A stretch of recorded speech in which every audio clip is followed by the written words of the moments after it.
Hello my friends, it's the Game Boy Geek here, and today our beloved pet is hiding somewhere in the house and you need to coax them out. You'll be dangling a fishing rod, rolling a ball of yarn, or tempting them with a running mouse to draw them out into your arms. Cat Between Us is a perfect challenge for 2 to 6 players. It takes 25 minutes to play, it's for ages 8 and up, and published by the Up Games. Today I'll be doing a rule school where I'll teach you how to set up and play the game so that you don't have to read the rulebook yourself. So let's get started.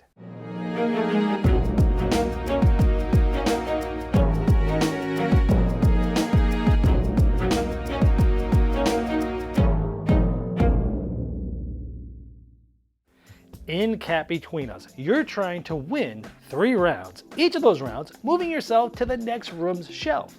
And to win a round, you want to be as closest to this cat token on the interest track, like this red one here. That's the closest to it this round, but you don't want to go past it because it's the closest one without going past it.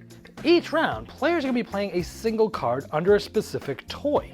And once every toy has 2 cards below it, everybody reveals the cards left in their hand, and you'll see how much interest you're able to get from the cat depending on the cards in your hand and the numbers under the toys. For example, for the player on the left, they had an orange card, and under that toy, the orange bird, it adds to 11. Then they had 2 yellow toys, which is the yellow ball of yarn. Those are 2 for each of those, so they have a total of 15 in the interest track. So you're trying to play cards to influence toys by having the right cards at the end of the round. The first player to have won 3 rounds, or to win the most rounds at the end of 7 rounds, is the winner. To set up, you're going to place the 4 room cards in the middle of the table so that at the bottom, the numbers go in sequential order from left to right, like this. Each player is going to select a color. They're going to take a cat of that color and place it on one of the shelves in the first room, doesn't matter which shelf. And they're also going to take the other cat of their color and place it around the 0 marker on the interest track. Next, you'll find all 6 toy cards that look like this. They have the same image on the front and the back, so they're easy to find, and you'll place them in any order below the room cards. However, if you're playing a 5-player game only, you'll remove one of these toy cards. It doesn't matter which one you remove. But if you are playing with 5 players, once you remove that toy card, you'll go through the lure deck that looks like this on the back, and you'll find all 7 cards that match this toy. It has the same color, has the icon, and has the toy on it. 0 through 6, all 7 cards, and this toy card you remove from the game, remember, only for 5 players. Next, shuffle all the lure cards and flip over the top card. In the bottom right, you'll see a paw print. It'll have a number there, like this one says 18. You take this cat marker and you'll place it right on that number, the 18. You're trying to be the closest on this interest track to this number without going over at the end of the round to win the round. Next, you'll shuffle all those lure cards, including the one you used to set that cat token with, and you're going to deal a certain amount of these to the players, depending on the amount of players. At the beginning of the game, no one has won any rounds yet. So using the player aid, which you'll also keep close to the table, you'll look here. We're playing with 4 players, so each player is going to receive 6 cards. You deal these out face down. You can look at your own cards, but you don't want to show them to anyone else. After dealing out those cards, the rest of the lure cards that weren't used get placed off to the side. They won't be used this round, and you don't look at those. Finally, you'll place this round marker on the first round because this is the first round of the game. The object of the game is to be the first player to win 3 rounds, and as you win rounds, you'll be moving your cat to the first, second, and third shelf in sequential order. The first one to get to the 3rd shelf is going to win, or whoever's the furthest after 7 rounds will win if no one has gotten there yet. We'll go over some more endgame stipulations a little later. Each of the rounds is played over 3 phases: the prep phase, the lure phase, and the nuzzle phase that you can see on the player aid. We've already done the prep phase in the initial setup, so we're going to jump right to the lure phase. Now in the first round, the starting player is the one who most recently held a cat. Now starting with that player and going clockwise, each player is going to play a card face up under one of these toy cards. For example, they might play this 2 under this ball of yarn. Now notice, this is a different suit or toy than what it's under. This is a cactus. It does not have to go under the cactus. It can, but it doesn't have to. You can play it under any toy regardless of suit. This is going to increase the attractiveness of this toy. And this will continue in clockwise, everyone playing a single card. Keeping in mind that there can never be more than 2 lure cards under any toy, so no more cards can be played under this ball of yarn. So this will continue with each player playing 1 card until every toy has 2 lure cards below it. Now in the first round, since everyone got the same amount of cards, since no one had won a round yet, everyone will have 3 cards left over in their hands that they did not play. Now we're going to move to the Nuzzle Phase, where all players reveal those remaining lure cards from their hands. So let's look at an example for one player. Let's say I'm the red player and I had these 3 leftover cards in my hand. This one is the orange toy with the bird, which is this one. So I have one of those cards, so we look at these, we add these up. 6 plus 5 is 11. I'm going to move my cat marker to 11 on the interest track. Now, my other 2 cards happen to be the same toy. It is the ball of yarn. So if we add these cards up, it's 2. 2 plus 0 is 2. But I have 2 of these, so we're going to move this up 4.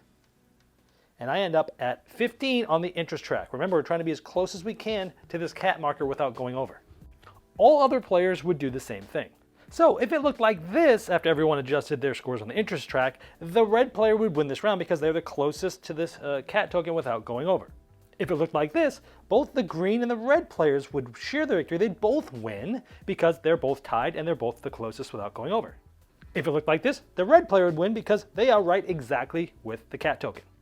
If all the players exceeded the cat token, the one who exceeded the least, in this case the yellow one, would win this round. If all players exceeded that cat token, but there's a tie for who exceeded it the least, then those players would both win. In this case, yellow and blue would win. And in that case, those 2 players would move their cats to the next room to the right. In this case, this is 1 win because it has 1 paw, so they're both sitting on that shelf. Then you'll take all the players' cat tokens on the interest track, move it back to 0. Make sure you're not moving now any of the ones on the shelves, just the ones from the interest track back to 0. You can take the cat token off for now because you're going to reset it at the beginning of the next round. Then you're going to look at the round track. If it's at 7 right now, the game will end. If not, you move it to the next round. Now, to start a new round, you're going to collect all of the lure cards. That means all the ones that were played under the toys, and all the ones that were revealed from the players, and the ones that weren't used in the previous round. Shuffle them all together into one deck. And just like in the initial setup, you're now going to flip the top card, look at the paw on the bottom right. That number's 13, we'll put the cat token there. Now, all of these steps are on the player aid as well. You'll shuffle that card back in the lure deck, and then you're going to deal out cards. Now again, looking at the player aid, you're going to deal a certain amount of cards. Now in a 4-player game, anyone who has not won yet gets 6 cards. Anyone that has 1 win, like both the yellow and the blue players, they're going to get 7 cards, 1 more. Essentially, every time you win a round in a previous round, you're going to get 1 more card than you did before. And that's very important during the Nuzzle Phase, because if you remember, at the beginning, in the first round, no one had won a round yet. Everyone will have 3 cards left over to play and to move their cat up the interest track. However, now that the blue and the yellow player have won, they're going to have 4 cards instead of 3. And let's say in the second round, now that it's over, the yellow player had won that. So yellow had won 2, blue had won the first round, and red and green hadn't won anything. So in this case, in the 4-player game, red and green's going to get 6 cards. Blue had won once, so they're going to get 7 cards, and yellow had won 2, they are going to get 8 cards. So they're actually going to have 5 cards left over at the end during the Nuzzle Phase to move themselves up the interest track. Now when starting the new round, the player who is going to go first by playing the cards during the lure phase is going to be the player that won the last round. Now if multiple players won last round, the starting player would be the winner that's closest to the previous round's starting player in the clockwise player order. Now you'll continue through this until either one player has gotten to this last room where they will win. If there was a tie in that same round, like blue and yellow both finished the 3rd win, then the tied player who's closest to the cat token in the final round is the winner. If there's still a tie, then all players share that combined victory and pet the cat together. Another way the game can end is if at the end of the 7th round, no one has won their 3rd round yet. And in that case, whoever is furthest is going to win. And again, if it's a tie, like this, the one that was closest to the cat token in that last round would win, and if that was tied, then those players share the victory.